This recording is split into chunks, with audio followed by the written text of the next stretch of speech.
Wow! Unang linggo na po ng Adbyento sa parating na linggo. Yehey! Magandang araw mga kaibigan. Magkapet pandasal muna po tayo. Ito po si Father Nono.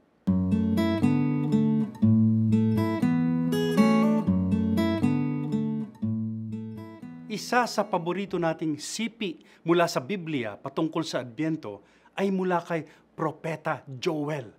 Anya, sa mga huling araw, sabi ng Diyos, ibubuhos ko ang aking espiritu sa lahat ng tao. Ang inyong mga anak ay magpapatotoo. Ang mga kabataan na may magkakaroon ng mga pangitain at ang mga matatanda ay mananaginip. Your sons and daughters will prophesy. Your young men will see visions. Your old men will dream dreams. Sa maikli pong salita, pangitain o sa Ingles, vision.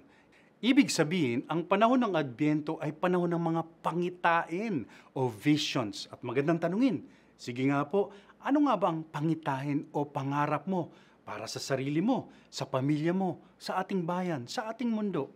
Dapat meron ka dahil Adbyento na. Si Jesus napakarami ng visions ukol sa kaharian ng Diyos. Kabisado po natin yan.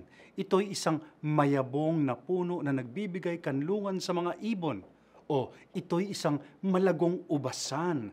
At ang paborito ko, ito'y isang handaan sa kasal, wedding banquet. Ang saya dun, eat all you can pa siguro.